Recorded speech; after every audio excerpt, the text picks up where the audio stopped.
Tema renungan kita pada sore hari ini adalah kasih terhadap yang tersisih.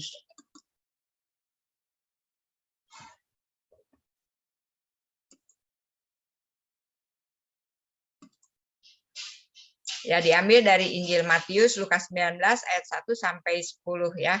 Di sini ada dua ayat yang utama dari bacaan yang akan kita baca ini, yaitu Lukas 19 ayat 10, perkataan Tuhan Yesus, sebab anak manusia datang untuk mencari dan menyelamatkan yang hilang. Kemudian yang kedua, Lukas 19 ayat 8, respon daripada Sakius, orang yang dicari dan diselamatkan oleh Tuhan Yesus. Ya, Sakius memberikan respon, dia berkata, tetapi Sakius berdiri dan berkata kepada Tuhan, Tuhan, setengah dari milikku akan kuberikan kepada orang miskin, dan sekiranya ada sesuatu yang kuperas dari seorang, akan kukembalikan 4 kali lipat. Jadi dua ayat ini indah ya.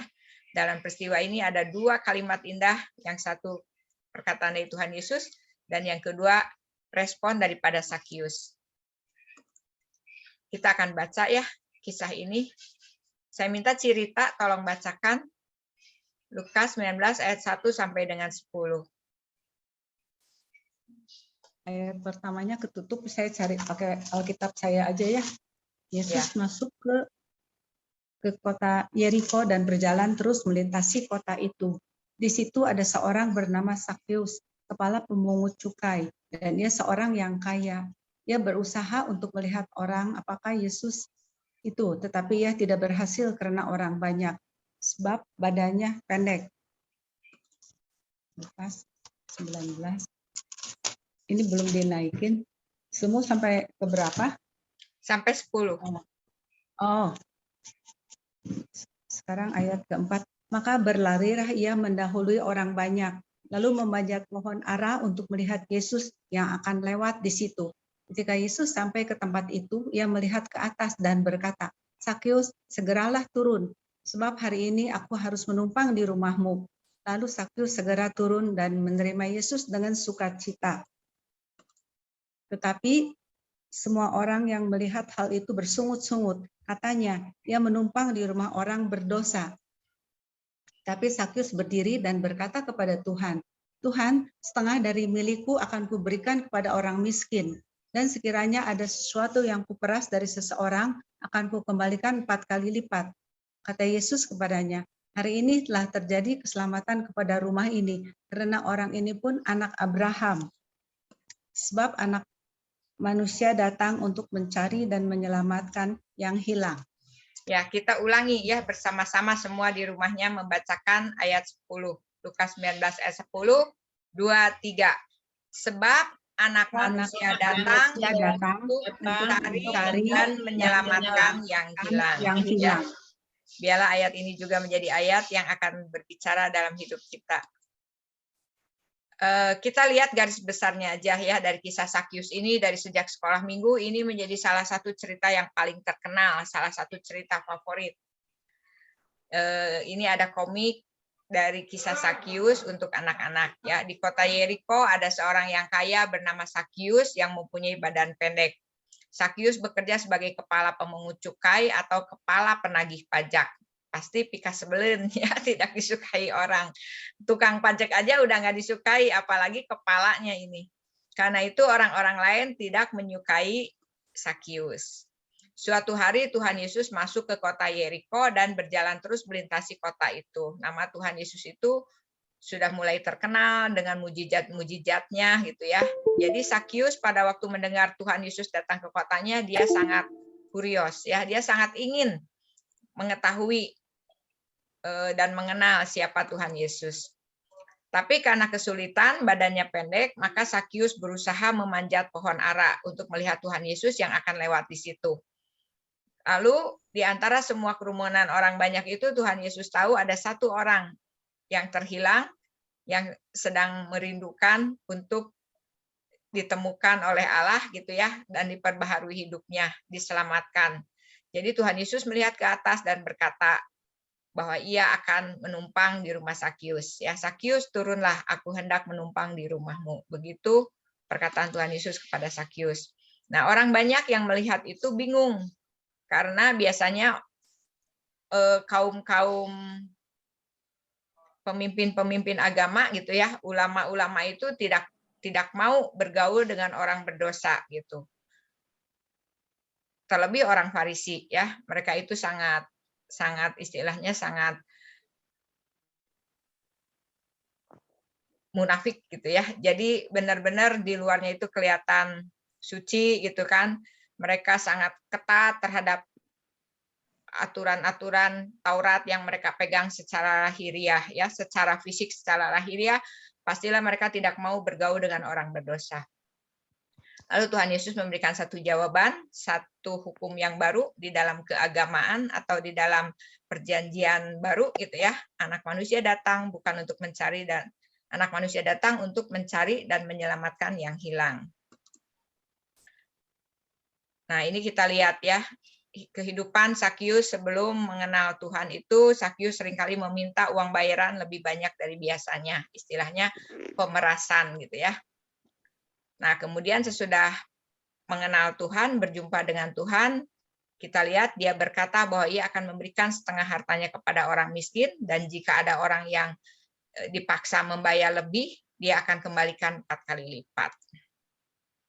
Lalu Tuhan Yesus berkata, hari ini telah terjadi keselamatan kepada rumah ini, karena orang ini pun anak Abraham. Artinya, Sakyus sebenarnya termasuk golongan keturunan umat perjanjian lama, gitu. Tetapi dibuang, disisihkan, karena dia terkenal sebagai orang yang mengkhianati bangsanya. Ya, pemungut cukai itu istilahnya dibenci karena satu hal, dia bekerja untuk orang Romawi.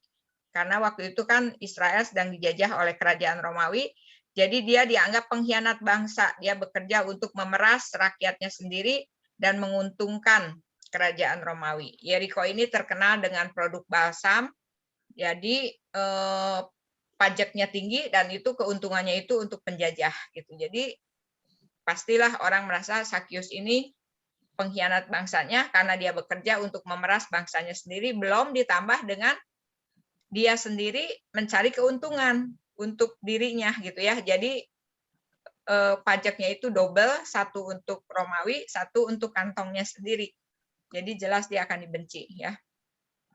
Nah, kisah Sakyus ini benar-benar kisah yang terjadi ya. Jadi Sakyus ini bukan cerita legende. Sakyus ini benar-benar pernah hidup. Ini ada lukisan ya oleh seorang yang bernama Neil Larson Steve. Melukiskan kira-kira menggambarkan bagaimana peristiwa waktu Sakyus naik ke pohon ara dan kemudian Tuhan Yesus menghampirinya dan menyuruhnya turun dari pohon itu gitu ya untuk menerima tumpangan Tuhan di rumahnya. Nah, sekarang pun di Israel itu di kota Yeriko ada pohon ara yang dinamakan ini pohon Sakyus ya. Jadi sampai sekarang ini dibuat satu bangunan menjadi objek wisata turis. Jadi kisah Sakyus ini benar-benar satu peristiwa yang terjadi ya, satu orang percaya Tuhan yang rela benar-benar melakukan membagikan setengah hartanya untuk orang miskin dan kemudian mengganti orang-orang yang diperasnya 4 kali lipat.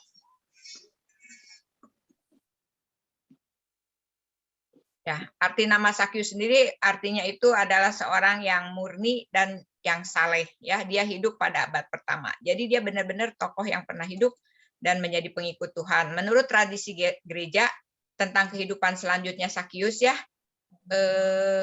dikatakan bahwa di Yeriko itu bahasa Yunaninya Eriha gitu ya, terdapat menara berbentuk bujur sangkar besar dan tampak agung yang menurut tradisi itu disebut rumah Sakyus ya. Jadi memang rumah dia ada di kota Yeriko. Kemudian Clement dari Alexandria dalam buku karangannya Stromata menulis Sakyus sebagai Matias, yaitu nama yang menurutnya diberikan oleh para rasul. Dia terpilih menggantikan jabatan Yudas setelah kenaikan Tuhan. Kita tahu Yudas pada waktu setelah penyalipan Tuhan dan sebelum kenaikan Tuhan dia mati bunuh diri. Kemudian kedudukan rasulnya itu diganti oleh Matias ya, dan itu menurut Clement adalah Sakyus ya. Jadi Sakyus itulah yang menjadi rasul pengganti Yudas. Jadi luar biasa ya, Tuhan sengaja ke kota Yeriko di akhir pelayanannya sebelum memasuki kota Yerusalem dan kemudian disalibkan gitu ya. Dia sengaja mencari dan menemukan satu orang yang terhilang dan kemudian orang itu menjadi salah satu tokoh daripada kekristenan yang cukup berpengaruh gitu ya. Konstitusi Apostolik mencatat bahwa Sakyus menjadi uskup Kaisaria yang pertama sebelum digantikan oleh Cornelius. Jadi dia pernah menjadi pastor gitu ya di Kaisaria sebelum digantikan oleh Cornelius. Jadi dia menjadi orang penting ya, satu orang ini menjadi orang penting. Kisah Sakyus ini rupanya disampaikan kepada Lukas yang pernah tinggal beberapa waktu di kota Kaisaria di rumah Filipus. Dan kemudian Lukas satu-satunya Injil yang mencatat kisah tentang pertobatan Sakyus ya, dan ini menjadi terkenal bahkan menjadi salah satu liturgi katanya di gereja-gereja timur itu. Cerita atau bagian Alkitab Lukas 19:1-10 ini sering dibacakan ya. 1 bulan itu 1 kali dibacakan kisah ini untuk mengingatkan orang bagaimana Tuhan memang mencari dan menyelamatkan orang yang hilang, dan bagaimana seseorang yang percaya itu harus mengadakan pembaharuan kehidupannya ya, ada perubahan hidup. Nah, ini ya pelajaran dari kisah Sakyus ini. Yang pertama, kasih Kristus itu merobohkan tembok pemisah antara yang tersisih, hina, berdosa, yang dianggap lemah oleh masyarakat dengan Allah yang Maha Kudus ya. Jadi kalau dari zaman Perjanjian Lama kita melihat para imam, ahli Taurat, orang Farisi, pemuka-pemuka agama itu selalu istilahnya nyinyir gitu ya, menghakimi, menghukum orang berdosa, tidak ada sambutannya terhadap orang berdosa. Mereka dianggap sampah masyarakat. Tetapi Tuhan Yesus justru memperhatikan mereka ya. Tuhan Yesus mendengar. Kita tahu bukan hanya Sakyus aja, Bartimeus yang buta pada waktu berseru memanggil dia, Tuhan sembuhkan. Perempuan yang yang pendarahan ya, itu juga sama. Pada waktu dia merasa malu dan dia berkata asal jamah saja jubah Tuhan dia akan sembuh, dan Tuhan sembuhkan. Jadi Tuhan itu selalu mendengar mereka yang tersisih, mereka yang hina, mereka yang berdosa, Tuhan dengar. Sekalipun orang kusta gitu kan, yang disingkirkan, di istilahnya di karantina gitu, nggak boleh bertemu dengan orang sehat, ditaruh di luar kota, di pinggiran, Tuhan lawat mereka dan Tuhan berikan kesembuhan. Itulah Tuhan Yesus, Gembala Agung kita. Dia berbeda dengan kaum pemuka-pemuka agama yang lain, khususnya pada zamannya ya, ahli Taurat dan orang Farisi itu sangat menjaga kebersihan fisik gitu kan, penampilan lahiriah untuk mereka kelihatan seperti orang yang suci, dan mereka tidak mau bergaul dengan orang berdosa. Nah, tembok itu dirobohkan oleh Tuhan ya. Kasih Kristus menggerakkan langkah kita, umat pengikutnya, orang percaya, untuk mencari dan menemukan setiap orang yang terhilang dan diselamatkan. Makanya tadi saya ulang ya, ayat 10 itu untuk menjadi ayat yang bergema di hati kita juga ya. Jadi kita juga sama ya. Kebanyakan orang yang percaya firman Tuhan gitu kan, percaya kebenaran, kalau melihat noda atau kekotoran gitu kan dalam hidup seseorang itu biasanya kita merasa nggak betah gitu ya. Kita merasa nggak betah. Tetapi ada satu prinsip bagi orang percaya gitulah, biarlah kita benci dosa tapi kita mengasihi orangnya gitu ya. Perbuatannya kita benci tapi orangnya kita kasihi, sehingga kita berusaha mencari, menggapai untuk dia bisa berpaling dari perbuatan-perbuatan dosanya ya. Kita tidak membiarkan atau kita tidak kompromi dengan perbuatan-perbuatan dosanya, tetapi kita tidak menjadi hakim. Kita tidak menjadi pendakwa, karena pendakwa itu adalah iblis gitu ya, yang mendakwa manusia siang dan malam. Jadi setiap orang yang sudah berbuat dosa itu dia pasti sudah tertemplak dengan hati nurani dan dengan dakwaan si iblis. Kita nggak usah menghakimi lagi, tetapi kita memanggil mereka untuk mereka melihat kasih Kristus yang mau mengampuni, menyucikan, membersihkan, dan kemudian memperbaharui kehidupan mereka untuk mereka sendiri memberikan respon ya. Kalau setiap orang sudah bertemu dengan Kristus, Roh Kudus ditaruh di dalam hatinya, kuasa darah Yesus membersihkan dan menyucikan, pasti dia sendiri akan merasa jijik dengan perbuatan dosanya, dan dia sendiri punya kesadaran seperti Sakyus. Nggak usah dikasih perintah, Nggak usah dikasih hukum-hukum agama, kamu harus melakukan ini untuk meninggalkan dosamu, nggak usah. Mereka sendiri akan sadar dan meninggalkan kesalahan dan dosanya, ya, karena sudah disterilkan oleh kuasa darah Yesus yang menebus mereka dan Roh Kudus ditanamkan dalam hati mereka. Yang ketiga, kita melihat kasih Kristus menyelamatkan setiap orang yang mau menyambut dan memberikan respon meskipun dengan iman sebesar biji sesawi. Itu akan memiliki dampak yang besar, ya. Jadi anugerah keselamatan, pengampunan daripada Tuhan itu memerlukan respon dari orang yang dilawatnya, gitu ya. Dan kita melihat bagaimana respon Sakius. Kita pernah mendengar juga ya seorang perwira dari kerajaan Romawi, dia katakan, Tuhan tolonglah aku yang tidak percaya ini, sembuhkan anakku, gitu ya. Jadi Tuhan lakukan iman sebesar biji sesawi yang begitu kecil pun asal kita taruh pada Tuhan Yesus yang kuasanya besar, gitu kan. Itu yang akan memberikan dampak yang besar, itu kuasa Tuhannya. Meskipun iman kita kecil tapi kita taruh di tangan Tuhan yang Maha Kuasa, itu akan mendatangkan kuasa yang luar biasa, ya. Jadi kita lihat bagaimana Tuhan hanya mengerjakan perkara kecil, gitu ya. Dia datang, melawat, berkata, menumpang di rumah Sakius, dan kemudian kita lihat bagaimana perubahan yang terjadi dalam hidup Sakius. Sakius yang tadinya serakah, gitu ya, tamak dengan uang, cinta uang, ya, yang menjadi akar segala kejahatan, bisa terlepas dari ikatan dosa cinta akan uang itu. Dia jadi murah hati. Ukuran murah hati daripada orang Israel pada saat itu, ya, kalau dia mau memberikan 20% hartanya untuk orang miskin. Nah, Sakius memberikan 50%. Ini adalah satu perubahan yang hanya bisa dikerjakan oleh lahir baru, ya, kelahiran baru oleh firman dan Roh Kudus. Dia memberikan 50%-nya orang miskin. Kemudian aturan kedua di kitab Imamat ditulis, ya, kalau seseorang itu memeras sesamanya, di Imamat 6 ayat 1 dan 5, ya. Kalau seseorang itu memeras sesamanya, maka dia harus mengembalikannya itu hanya ditambah 1/5. Dia ganti barang yang uang atau jumlah nilai yang diperasnya itu ditambah 1/5, sama ya, 20% 1/5. Jadi kalau kita meres orang, bayar ganti ditambah 20%. Nah, Sakius dia katakan 4 kali lipat. Ya, jadi melampaui hati nurani manusia dan hukum moral pada saat itu. Itu hanya bisa dikerjakan oleh kuasa kelahiran baru, ya, kuasa perjumpaan dengan Tuhan. Ada sesuatu yang luar biasa yang dia rasakan dari lawatan Tuhan. Dari orang yang tadinya nggak punya teman, lonely, kesepian, menjadi orang yang disapa oleh yang Maha Tinggi, dan dia merasakan, ya, bahwa Tuhan itu berbeda dengan pemuka-pemuka agama lainnya, bahwa dia adalah ilahi. Nah, ini ada satu kesaksian dari Rockefeller, ya, salah seorang yang terkaya sepanjang sejarah dunia, bahkan, ya, dikatakan bukan hanya Amerika, ya.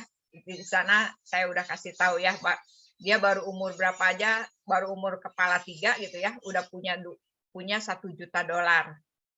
Kemudian usia 43 dia menguasai perusahaan besar di dunia, perusahaan terbesar di dunia.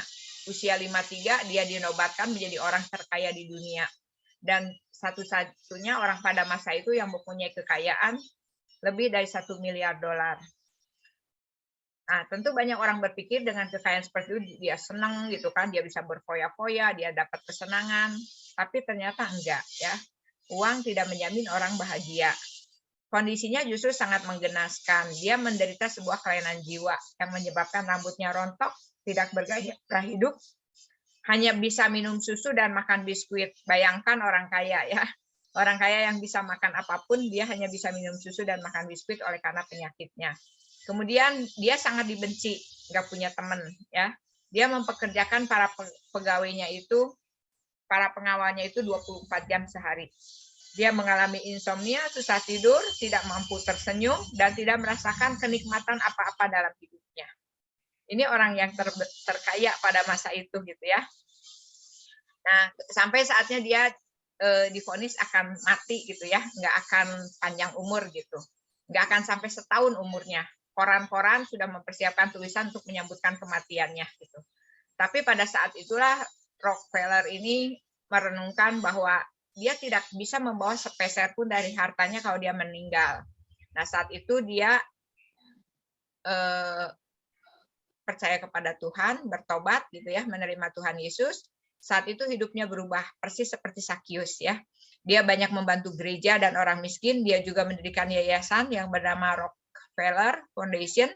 Kemudian dia mendukung dana yayasan ini untuk kemajuan ilmu pengetahuan sampai menemukan penisilin gitu ya, jadi antibiotik sehingga banyak menolong orang-orang yang sakit karena bakteri dan virus gitu ya. Rockefeller pun bisa kembali menikmati hidupnya. Dan prediksi dokter yang mengatakan usianya hanya 54 ternyata salah gitu ya. Dia bisa menjalani hidupnya hingga usia 98. Ini contoh-contoh Sakyus berikutnya, generasi Sakyus berikutnya gitu ya. Banyak orang yang akhirnya pada waktu dia berjumpa Kristus, dia menjadi orang yang hidup dalam kelimpahan. Hidup dalam kelimpahan artinya bukan hanya sekedar kaya, tapi dia bisa memanfaatkan harta kekayaannya itu untuk berguna bagi banyak orang, ya, bukan hanya untuk dirinya. Kita bisa bayangkan kalau dia tidak bertobat gitu ya, kalau Sakyus tidak bertobat, kekayaannya itu hanya untuk dirinya, tidak bermanfaat untuk orang lain, dan kemudian dia akan mati sepeser pun tidak bisa dia bawa. Nah, ini juga ada satu buku ya yang ditulis oleh Tori Hayden. Tori Hayden ini penulis buku ini termasuk menuliskan pengalaman pribadinya pada waktu dia mempunyai kasih dan memberikan kasih itu untuk menjadi pendidik bagi anak-anak yang berkebutuhan khusus ya. Di dalam buku ini judulnya Mereka Bukan Anakku gitu ya. Dia menceritakan tentang, ini kisah nyata ya. Dia menceritakan dia mendidik sebagai guru yang diberikan kepercayaan 4 orang murid dengan kebutuhan yang berbeda-beda. Yang pertama itu autis berat katanya ya. Namanya Bio. Namanya Bo, umurnya 7 tahun. Lalu yang kedua itu Lori, usianya 7 tahun. Dia cedera otak akibat dianiaya fisik oleh orang tuanya sendiri. Lalu yang ketiga Tomaso, 10 tahun. Dia kecewa, akar pahit ya, karena mungkin dia pernah mengasihi orang lain tetapi dia kecewa, akhirnya dia menjadi menyakiti orang lain dan ingin dirinya itu dibenci orang lain gitu ya. Jadi dia hidupnya itu penuh dengan akar pahit. Lalu satu lagi Claudia, umur 12. Dia anak orang kaya, cerdas, juga berprestasi, tetapi kemudian dia hamil sehingga akhirnya dikeluarkan dari sekolah swasta Katolik dan dia pasti mengalami depresi berat gitu ya, sama orang tuanya dititipkan di sana. Dan story inilah yang mendidik mereka dengan kebutuhan yang berbeda, dengan usia-usia yang berbeda gitu ya, memberikan perhatian, memberikan waktu hidupnya, sampai dikisahkan dia bahkan diputus sama pacarnya. Tori ini diputus sama pacarnya karena terlalu banyak waktunya tersita dengan memperhatikan keempat daripada muridnya ini gitu. Tapi kemudian 30 tahun pada waktu usia anak-anak ini di 30 tahunan gitu ya, dia melihat hasilnya dari apa yang sudah dia sisihkan waktu buat mereka yang tersisih dari kehidupan normal gitu ya. Jadi dia bisa melihat Bo bisa hidup mandiri ya, meskipun memang tetap tinggal di penampungan, tapi dia tidak tinggal dengan orang tuanya dan dia memang tetap perlu bantuan 24 jam. Claudia akhirnya punya 4 anak dan menjadi psikolog gitu ya. Lori punya 2 anak, percaya Tuhan Yesus di usia 8 tahun dan dia menjadi istri pendeta. Hanya satu Tomaso ya, dia tidak diketahui kemana sesudah dewasanya. Nah, ini menjadi salah satu contoh ya bagaimana kalau kita menyisihkan kasih kita untuk seseorang gitu ya, yang tersisih, yang terhina, yang lemah gitu. Ternyata orang itu di masa depannya bisa dipakai Tuhan. Ya, bisa dipakai Tuhan sama seperti Sakyus dan Rockefeller tadi. Nanti di-sharingkan lawatan penyertaan kasih Tuhan Yesus yang pernah Anda alami dalam kehidupan Anda. Silahkan ya. sharingkan. Lalu apa respon Anda setelah mengalami hal itu? Pada waktu kita mengalami perjumpaan dengan Tuhan, gitu kan, kasih Tuhan, apa respon kita? Lalu yang ketiga, pernahkah kita membagikan kasih Kristus kepada orang yang tersisih? Ya, jadi melihat seseorang yang kurang beruntung gitu ya, melihat seseorang yang hidupnya perlu bantuan orang lain gitu, apakah kita pernah membagikan kasih Kristus kepada mereka ya? Itu saja, nanti silahkan di-sharingkan.